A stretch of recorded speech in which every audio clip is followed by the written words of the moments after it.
Thérèse Raquin, suivi d'un mariage d'amour, texte intégral, chapitre 13. Le lendemain, Laurent s'éveilla frais et dispos. Il avait bien dormi. La froid qui entrait par la fenêtre fouettait son sang alourdi. Il se rappelait à peine les scènes de la veille. Sans la cuisson ardente qui le brûlait au cou, il aurait pu croire qu'il s'était couché à 10 heures après une soirée calme. La morsure de Camille était comme un fer rouge posé sur sa peau. Lorsque sa pensée se fut arrêtée sur la douleur que lui causait cette entaille, il en souffrit cruellement. Il lui semblait qu'une douzaine d'aiguilles pénétraient peu à peu dans sa chair. Il rabattit le sol de sa chemise et regarda la plaie dans un méchant miroir de 15 sous accroché au mur. Cette plaie faisait un trou rouge, large comme une pièce de 2 sous. La peau avait été arrachée. La chair se montrait rosâtre avec des taches noires. Des filets de sang avaient coulé jusqu'à l'épaule en minces traînées qui s'écayaient. Sur le cou blanc, la morsure paraissait d'un brun noir, sourd et puissant. Elle se trouvait à droite, au-dessous de l'oreille. Laurent, le dos courbé, le cou tendu, regardait et le miroir verdâtre donnait à sa face une grimace atroce.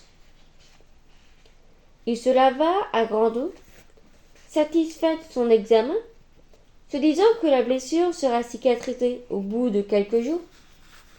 Puis il s'habilla et se rendit à son bureau tranquillement comme à l'ordinaire. Il y conta l'accident d'une voix émue.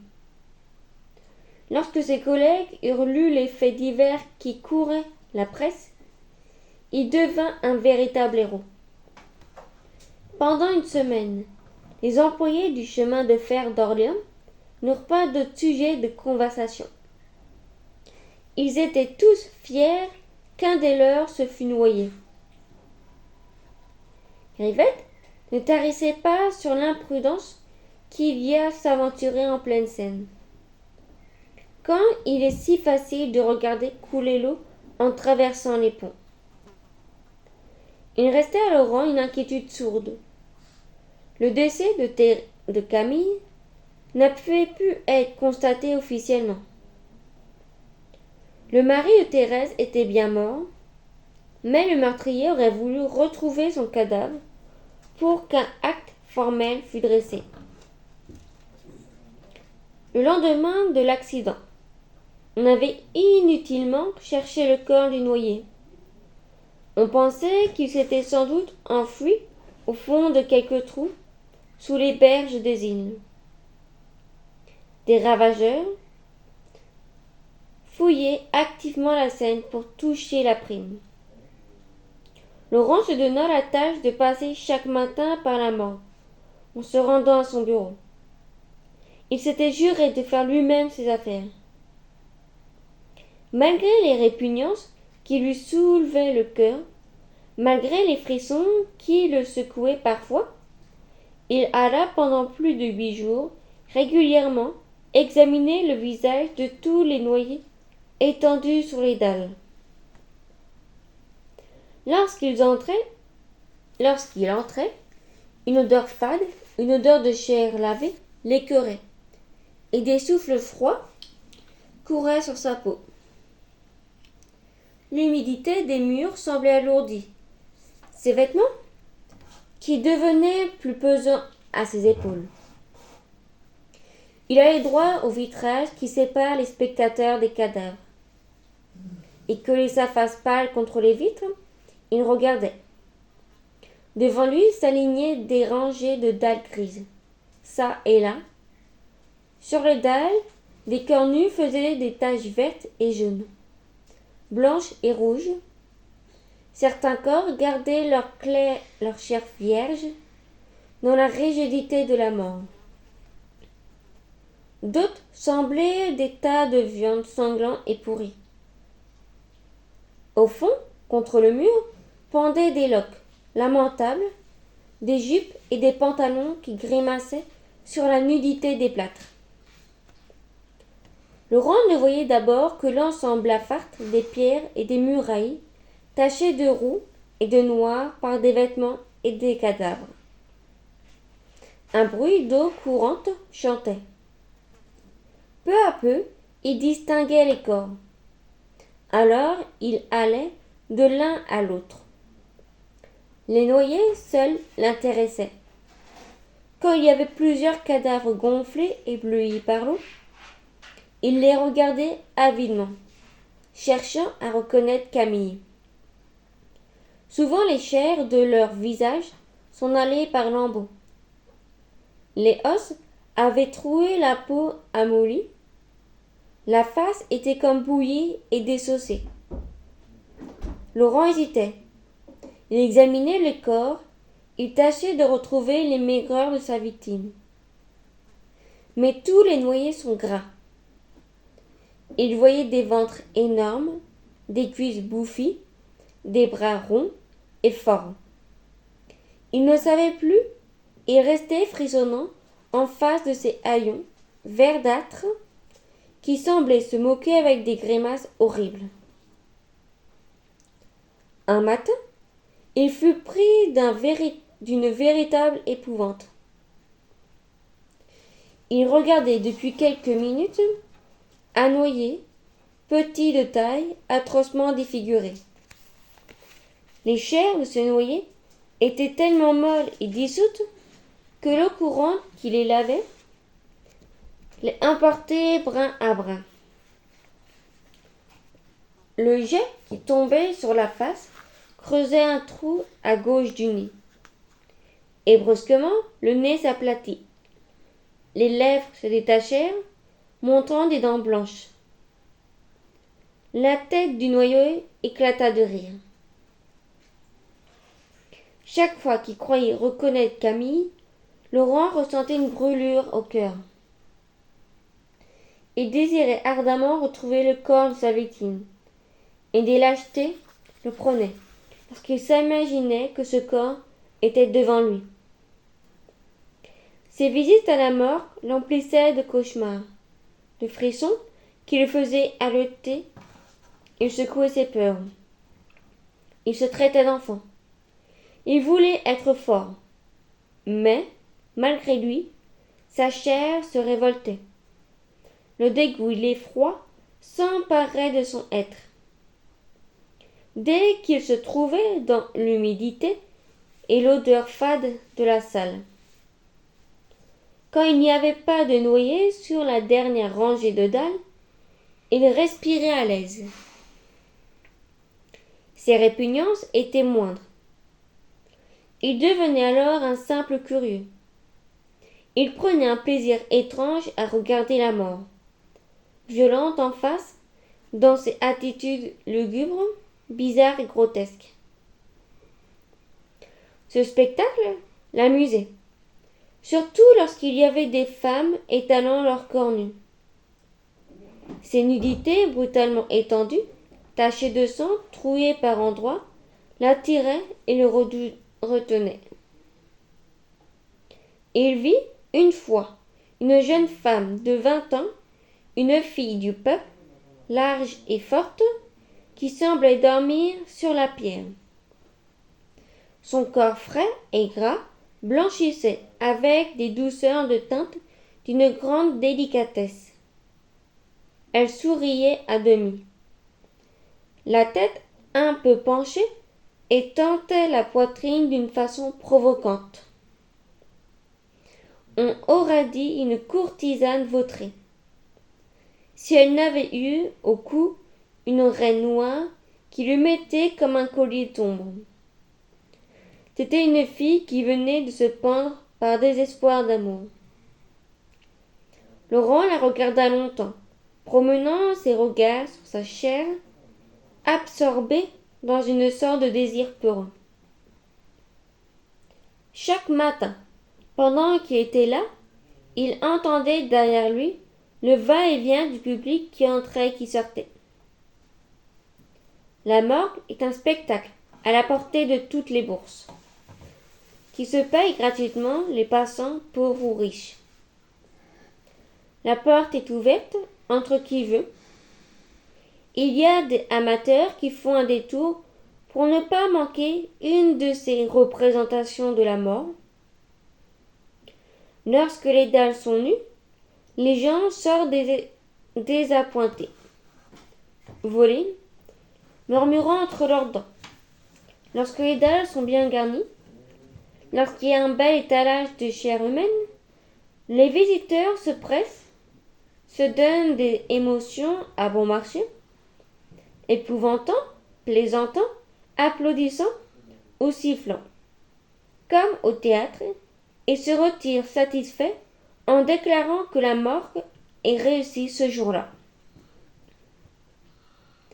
Laurent connut vite le public de l'endroit, public mêlé et disparate, qui s'apitoyait et ricanait en commun. Des ouvriers entraient, en allant à leur ouvrage, avec un pain et des outils sous le bras. Ils trouvaient la mort drôle. Parmi eux se rencontraient des loustics d'atelier qui faisaient sourire la galerie en disant un mot plaisant sur la grimace de chaque cadavre. Ils appelaient les incendies de charbonniers, les pendus, les assassinés, les noyés, les cadavres troués ou broyés, excitaient leur verve goguenarde. Et leur voix, qui tremblait un peu, balbutia des phrases comiques dans le silence frissonnant de la salle. Puis venaient de petits routiers, des vieillards maigres et secs, des flâneurs qui entraient par désœuvrement et qui regardaient les corps avec des yeux bêtes et des mous d'hommes, paisibles et délicats. Les femmes étaient en grand nombre. Il y avait de jeunes ouvrières toutes roses, le linge blanc, les jupes propres. Ils allaient d'un bout à l'autre du vitrage, lestement, en ouvrant de grands yeux attentifs, comme devant l'étalage d'un magasin de nouveautés.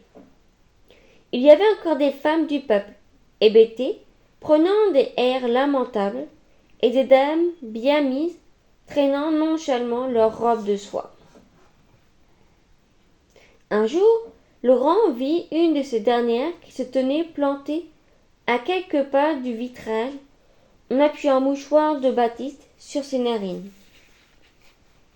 Elle portait une délicieuse jupe de soie grise avec un grand mantelet de dentelle noire.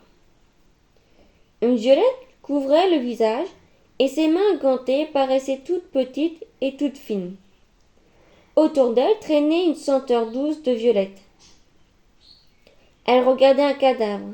Sur une pierre, à quelques pas, était allongé le corps d'un grand gaillard, d'un maçon qui venait de se tuer net en tombant d'un échafaudage. Il avait une poitrine carrée, des muscles gros et courts, une chair blanche et grasse. La mort en avait fait un marbre. La dame l'examinait, le retournait en quelque sorte du regard, le pesait, s'absorbait dans le spectacle de cet homme. Elle leva un coin de sa violette, regarda encore, puis s'en alla. Par moments, arrivaient des bandes de gamins, des enfants de 12 à 15 ans. Ils couraient le long du vitrage, ne s'arrêtant que devant les cadavres de femmes. Ils appuyaient leurs mains aux vitres et promenaient des regards effrontés sur les poitrines nues. Ils se poussaient du coude, ils faisaient des remarques brutales. Ils apprenaient la vie à l'école de la morgue. C'est à la morgue que les jeunes voyous ont leur première maîtresse. Au bout d'une semaine, Laurent était curé. La nuit, il rêvait les cadavres qu'ils avaient vus le matin. Cette souffrance, Ce dégoût de chaque jour qu'il s'imposait finit par le troubler, à un tel point qu'il résolut de ne plus faire que 2 visites. Le lendemain, comme il entrait à la morgue, il reçut un coup violent dans la poitrine. En face de lui, sur une dalle, Camille le regardait, étendu sur le dos, la tête levée, les yeux entr'ouverts. Le meurtrier s'approcha lentement du vitrage, comme attiré, ne pouvant détacher ses regards de sa victime. Il ne souffrait pas. Il éprouve seulement un grand froid intérieur et de légers picotements à fleur de peau. Il aurait cru trembler davantage. Il resta immobile pendant 5 grandes minutes, perdu dans une contemplation inconsciente, gravant malgré lui au fond de sa mémoire toutes les lignes horribles, toutes les couleurs sales du tableau qu'il avait sous les yeux. Camille était ignoble. Il avait séjourné 15 jours dans l'eau. Sa face paraissait encore ferme et rigide. Les traits s'étaient conservés. La peau avait seulement pris une teinte jaunâtre et boueuse. La tête, maigre, osseuse, légèrement déméfiée, grimaçait. Elle se penchait un peu. Les cheveux coulaient au temple, les paupières levées montrant le globe glauphâtre des yeux, les lèvres tordues, tirées vers un des coins de la bouche, avaient un ricanement atroce. Un bout de langue noirâtre apparaissait dans la blancheur des dents. Cette tête, comme tannée et tirée, en gardant une apparence humaine, était restée plus effrayante de douleur et d'épouvante. Le corps semblait un tas de chair dissoute. Il avait souffert horriblement. On sentait que les bras ne tenaient plus. Les clavicules perçaient la peau des épaules. Sur la poitrine verdâtre, les côtes faisaient des bandes noires. Le flanc gauche crevé, ouvert, se creusait au milieu de lambeaux d'un rouge sombre. Tout le torse pourrissait. Les jambes plus fermes s'allongeaient, plaquées de taches immondes. Les pieds tombaient. Laurent regardait Camille. Il n'avait pas encore vu un noyé si épouvantable. Le cadavre avait, en outre, un air étriqué, une allure maigre et pauvre. Il se ramassait dans sa pourriture. Il faisait un tout petit tas. On aurait deviné que c'était là un employé de 1200 francs, bête et malatif, que sa mère avait nourri de tisane. Ce pauvre corps grandit entre des couvertures chaudes, grelottées sur les dalles froides. Quand Laurent put enfin s'arracher la curiosité poignante qui le tenait immobile et béant, il sortit. Il se mit à marcher rapidement sur le quai. Et, tout en marchant, il répétait : « Voilà ce que j'en ai fait. Il est ignoble. » Il lui semblait qu'une odeur âcre le suivait. L'odeur qui devait exhaler ce corps en pétrification. Il alla chercher le vieux Michaud et lui dit qu'il venait de reconnaître Camille sur une des dalles de la morgue. Les formalités furent remplies. On enterra le noyé, on dressa un acte de décès. Laurent, tranquille, désormais, se jeta avec volupté dans l'oubli de son crime et des scènes fâcheuses et pénibles qui avaient suivi le meurtre. Fin du chapitre 13.